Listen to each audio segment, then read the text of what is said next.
बहुत बहुत धन्यवाद सर। आप वास्तव में विद्वता के प्रतिमूर्ति हैं।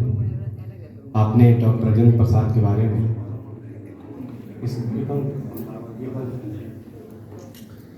डॉक्टर राजेंद्र प्रसाद के बारे में ऐसी बातें बताई जिससे हम सभी बिल्कुल अपरिचित थे या बहुत कम जानते थे।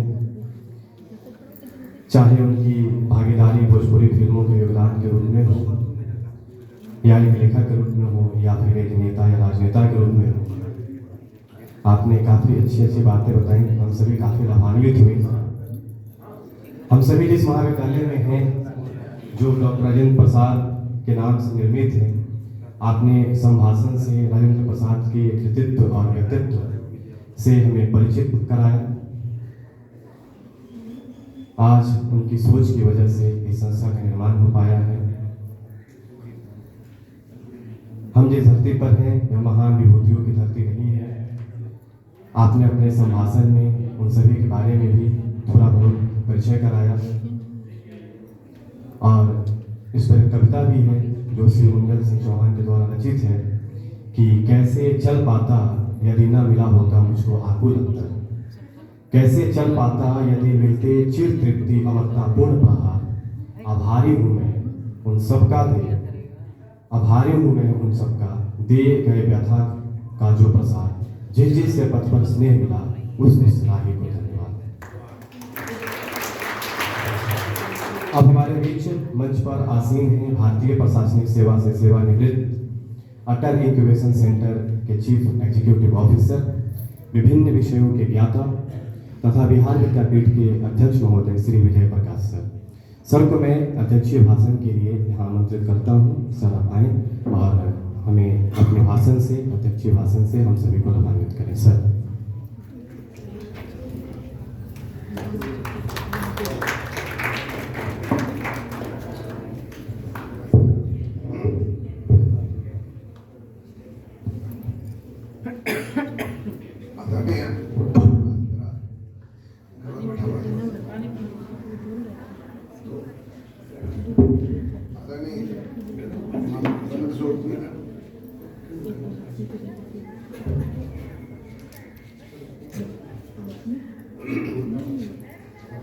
बिहार विद्यापीठ के निदेशकगण मृदुला जी, समान चौधरी जी,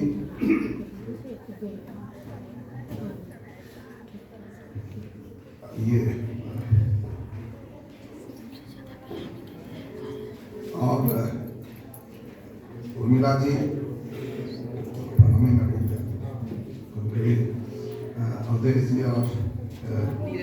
और नीरज जी, और AIC के CEO प्रमोद जी, उपस्थित सभी शिक्षक वृंद और अन्य उपस्थित अतिथिगण तथा बिहार विद्यापीठ एवं सभी स्कूल के छात्र छात्राएं।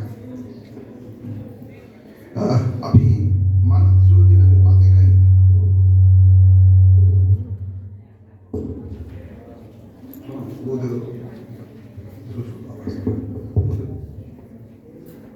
वो बहुत ही मनोरंजक, बहुत ही रोचक और मनोरंजक और विद्वतापूर्ण भाषण अभी हम लोगों ने सुना मानव किशोर जी का।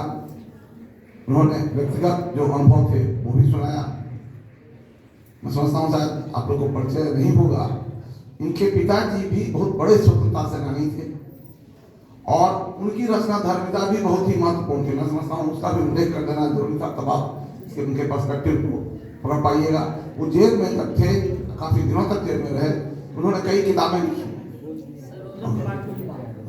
और उसको वो जो लिखते थे तो मुझे जहाँ तक स्मरण है, मैंने जो उनसे सुना था कि वो अखबार वगैरह का कागज तो रहता नहीं था, अखबार के किनारे में जो जगह सब मिलता था उसी सब पर उन्होंने अपनी रचनाएं लिखी, वो बाद में पब्लिश भी हुआ। तो ये उस उन्होंने अपने चाचा के बारे में भी बताया, जो जिनका बिहार विद्यापीठ से बहुत ही निकट का नाता था और राजन बाबू के साथ, जैसा उन्होंने बताया कि वो बहुत ही निकट थे, राजन बाबू के साथ भी रहे, अनुग्रह बाबू के तो सेक्रेटरी ही रहे लगातार, और उनका भी बिहार विद्यापीठ से बहुत निकट का नाता था। एक और बातें जो कही मैं उस बात सुनता हूँ, तब मैं और बातों पर आऊंगा। बहुत अच्छी बातें उन्होंने कही थी, सिर्फ जानकारी के लिए, बच्चों की जानकारी के लिए महत्वपूर्ण होगा। अभी गंगा मैया तो है पियरी चढ़ेगो की बात हुई थी। एक बताता हूँ, ये आपको जीके में भी क्वेश्चन आ सकता है।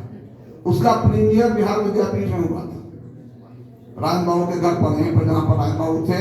मरने से सिर्फ 2-4 दिन पहले 22 फरवरी को, 28 तारीख को उनके डेथ हुआ है, और 22 फरवरी को यहीं पर इसी कैंपस में उनके सामने में पहले प्रीमियर उसका जो शो हुआ था, वो हुआ था गंगा मैया तो है चले। वो कैसे उसका जन्म हुआ वो तो महामंत्री ने बताया।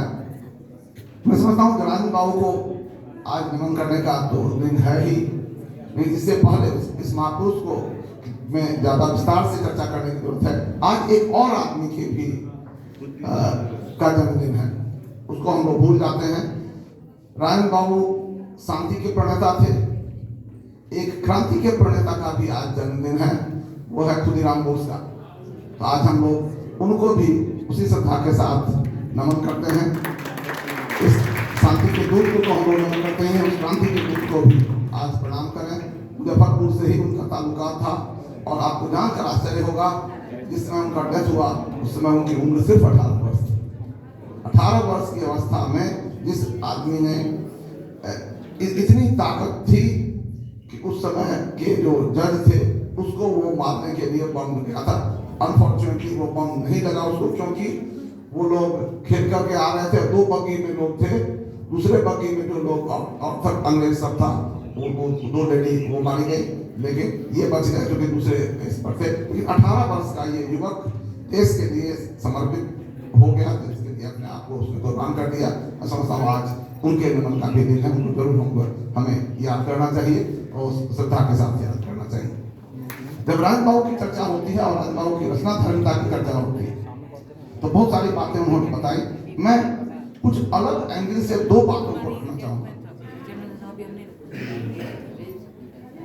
बस थोड़ी शांति रखिए तो शायद ज्यादा अच्छा से होगा, नहीं होगा तो गेट बंद कर दीजिए तो बाहर से आवाज नहीं आएगी। ध्यान से जरा सा समझने का प्रयास करें। हम लोग एक एजुकेशनल इंस्टीट्यूशन में हैं, और वो भी शिक्षा के इंस्टीट्यूशन में है, तो हमारा अप्रोच कुछ अलग होना चाहिए। आ जाओ बेटा, भीतर आ जाओ, या भीतर आ जाओ, भीतर आ जाओ, बैठ जाओ, उसके बाद तब इसको करना, अभी समय लगेगा। हम लोग राजेंद्र बाबू का जो आकलन करेंगे, उनकी रचना धार्मिकता का, उनकी क्रिएटिविटी का, उनके क्रिएटिव एबिलिटी का, तो डायमेंशन कुछ बताया मानवेंद्र जी ने, बहुत अच्छा डायमेंशन बताया। जैसा उतने डायमेंशन में उनको समेटना, क्रिएटिविटी से यह नहीं होती है कि हम कोई एक चित्र बनाते हैं, तो हम कहानी लिखते हैं, कविता लिखते हैं। क्रिएटिविटी यही नहीं है, क्रिएटिविटी सभी थी। और उनके राजेंद्र बाबू के साथ सबसे बड़ी विशेषता है कि उनके जीवन का आयाम इतना बड़ा है, इतने चीजों में उन्होंने हस्तक्षेप किया है कि आपको शायद उसको समेटना किसी एक चीज में बहुत कठिन है। एक भाषण में भी, या किसी एक छोटे से लेख में भी समेटना मुश्किल है। देखिए जरा समझिए इस बात। वो राइटर भी थे, किताब भी उन्होंने लिखी, वो वकालत करते थे। जब उन्होंने वकालत छोड़ी तो हाईकोर्ट में उनका एडवोकेसी का जो तरीका था वह भी यूनिक था। उसके लिए लोग जो इस तरह से आर्गुमेंट करते थे, उनका प्रिंट बनाने का तरीका भी अलग था, लिखने का तरीका भी अलग था। उन्होंने बचपन में भी जितना भी परीक्षा में लिखा वह भी अलग था, इसीलिए वो टॉप करते रहे, और बहुत विपरीत परिस्थितियों में भी उन्होंने टॉप किया है। यह भी वो कहानियां भी शायद जानने की जरूरत है। लेकिन अब जैसे सिंपल चीज देखिए, और यह भी उनके सेवा का ढंग अलग था। उनको जेल से निकाला गया था, जब ये बता रहे हैं मतलब 1934 ईस्वी में भूकंप हुआ तो उन्होंने परमिशन मांगा कि हमको जेल से निकाला जाए। और अंग्रेजों के समय में यह देखिए यह बात थी, उन लोगों ने उनको जेल से निकाला रिलीफ करने के लिए, जिसके लिए उन्होंने बताया कि उनका पैसा कलेक्ट हुआ था वो उसी भूकंप में उन्होंने अद्भुत काम किया था यहाँ के भूकंप पीड़ितों के लिए, और बिहार विद्यापीठ उसका मुख्य केंद्र रहा था। लेकिन मैं कोई और डायमेंशन पर भी सोचने की जरूरत है। उनके लेखनी के बारे में थोड़ा सा बता दूं। देखिए और जो उनसे सीखने की जरूरत है कि ये लोग तो हमेशा आंदोलन में रहे, आखिर आंदोलन में रहते हुए कब लिखते थे। और उन्होंने किताब लिखी, पहली किताब जो उनकी बड़ी किताब आई वो चंपारण में गांधी, ये गांधी इन चंपारण करके किताब थी। ये 1918 ईस्वी में आई। 17 में ये हुआ था चंपारण सत्याग्रह आंदोलन, और 18 में दशहरा में जब बैठे हुए थे लोग, कोई काम नहीं कर रहे थे, उसी में उन्होंने किताब लिखी। एक गर्मी के एक अवकाश में, अवकाश सबको होता है और सब लोग, मैं समझता हूँ अगर रायन बाबू को फॉलो करना है तो आप लोग भी अवकाश में एक आध किताब लिख दिया कीजिए। मैं समझता हूँ तभी यही, हाँ क्या छुट्टी अवकाश नहीं मिलता है वो कहते, तो यह इसके लिए अवकाश मिल जाएगा। तो ये समझे हम लोग। अब उन्होंने पहली जो किताब लिखी वो यही दुर्गा पूजा का, अवकाश नहीं, दुर्गा पूजा मनाते हुए लिखा, और अद्भुत किताब लिखा है।